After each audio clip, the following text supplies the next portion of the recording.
It's the day of the big game, and I had my day all planned out. Was going to finish my video for the Chicago Auto Show. That's going to get delayed because Ram dropped a bomb. They said it would be featured in a commercial in the big game, and I thought it would just be teaser images. But no, the website gives lots of information, so let's take a look at that. Releasing these images does two things. One, it gains interest for the production vehicle, and two, it lessens the sensitivity around driving these vehicles on public roads. So for $100, you can be a Ram Rev Insider Plus to get you early access for ordering and maybe even some drive events. You can tell from the pictures that we've been told this vehicle will be built on Stella Frame. That's the name for the new platform that all large body-on-frame vehicles will be built on going forward. Stellantis made that clear in their previous announcements that this vehicle would be built on that new platform. However, looking at the pictures, you can tell it uses body and interior components from the current gasoline or diesel powered Ram 1500 pickup. That's a good thing. It speeds up time to market. It's more cost effective. The tooling's all paid for. Now, there are some unique components to it, so we'll take a look at that. From the concept to the production vehicle, it does keep things like the aero wheels. The front end looks very similar, so they pulled over the tuning fork headlights. That Ram logo may seem like a small deal, but when this truck was restyled in, I believe it's a 2019 model year, they went from the old Ram animal head to the new, more modern Ram, and that was kind of a big deal for the designers, kind of inside baseball talk there. But this does not feature the animal logo anywhere, so it's kind of turning over a new leaf, if you will. Now, to see the taillights, you have to go to the Ram Trucks website, a microsite. There's a link to that on ramrev.com. It incorporates some of the design from the concept vehicle. The rear end of the Ram Rev production looks more traditional. It is more traditional, but it still incorporates that hockey stick-shaped taillights. So I think it's a good look. What do you think? Put some comments down below. Front end, very dramatic, but yet aerodynamic. Rear end does incorporate the taillights from the concept vehicle. Underneath that Ram logo is a frunk. You can see kind of a cubby hole, if you want to call it that, in the front there, but there is not a pass-through to the body.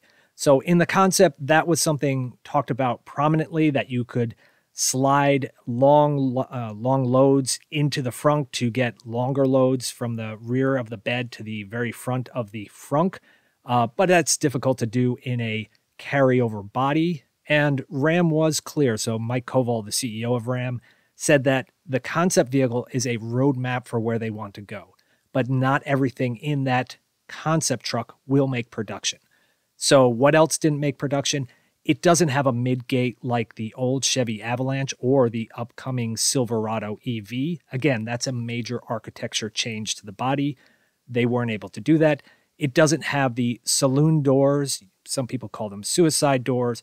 That's okay for me, but I think the name is just fantastic still. I think the marketing department did a great job of naming. Taking a closer look, you can see some images where the front wheels are turned, but the rear wheels are straight. So the concept vehicle showed four-wheel steering. The Silverado EV and the Hummer EV have four-wheel steering. Four-wheel steering in big vehicles like this is going to become a bit of a norm, or at least as an option. It doesn't appear that this vehicle has four-wheel steering. So that, again, might be a feature further down the road. Let's take a look on the inside. You can see that it uses the same 12-inch Uconnect system from the production Ram, but it's not the fancy dual tablet sliding configurable displays that were shown in the concept. Of course, that fold-away steering wheel, that's all fantasy. That's not in this vehicle either, and if you ask me, that's a good thing.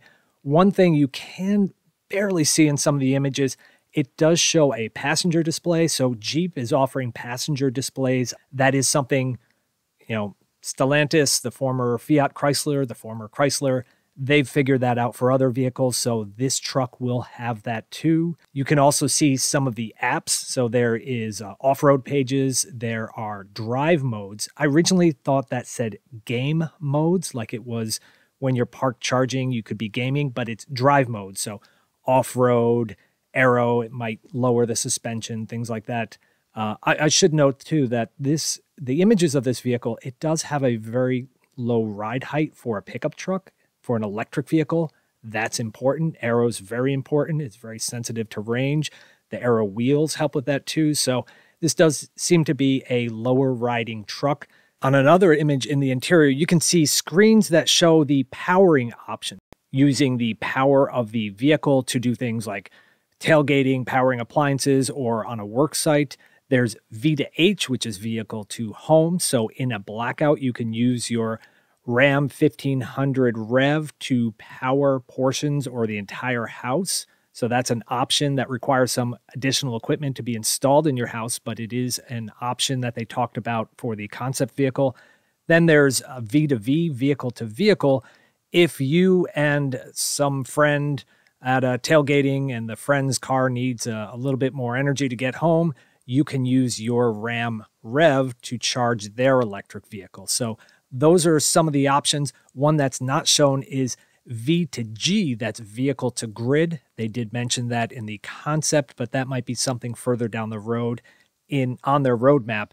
Vehicle to grid allows you to use your Ram Rev battery to sell electricity back to the utility in times of peak demand. So that's something that electric vehicles are looking to do going forward. This truck does have its charge port in the left front of the vehicle where the driver would be. The F-150 Lightning has it there as well. The Silverado EV has it in the rear left side of the vehicle. That's important for designing EV charging solutions, how you lay them out. Look out for the Ram truck ad. There's also going to be a Jeep ad. We'll see if they feature an electric vehicle or some other vehicles in that. Go to ramrev.com.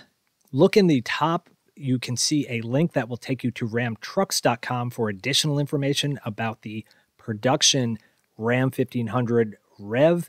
You can also sign up to be a Ram Rev Insider Plus for $100. It's a refundable deposit. You can only do that, according to the website, you can only do that now in the month of February 2023.